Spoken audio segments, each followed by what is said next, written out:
আসসালামু আলাইকুম রহমতুল্লাহি ওবরাকাতুহু। সম্মানিত দর্শক মণ্ডলী, আমি মাওলানা মোহাম্মদ গিয়াসউদ্দিন হজ উমরা কাফেলা পক্ষ থেকে আপনাদেরকে জানাই মোবারকবাদ এবং অভিনন্দন।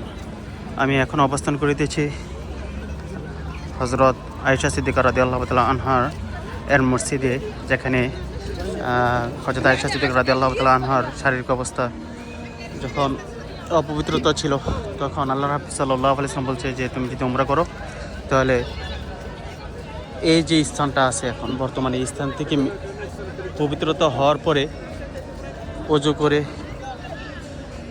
উমরা নিয়ত করে নামাজ আদায় করে তারপরে বাইতুল্লাহ থেকে উমরা করার জন্য।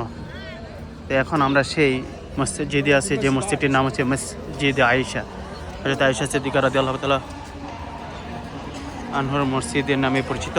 এখানে অসংখ্য লক্ষ লক্ষ হাজি সাহেবাগণ, আল্লাহ করা মেহমান বিন্দু যারা শুধু উমরা করতে আসেন, তাদেরকে তো হাজি সাহেব বলা যায় না, শুধু উমরাকারী বলা হয় অথবা আল্লাহ করে মেহমান বলা হয়।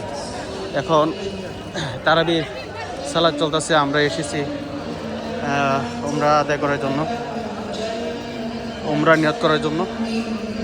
এখান থেকে এহরাম বেঁধে মিকাত শেষ করে আমরা চলে যাব বাইতুল্লাহ প্রাঙ্গণে, সালাত আদায় করে পরে উমরা শুরু করবো ইনশাআল্লাহ।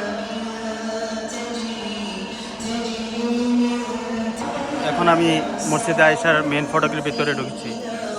এটা হচ্ছে মসজিদে আয়েশার সেই সালাত আদায় করার দৃশ্য।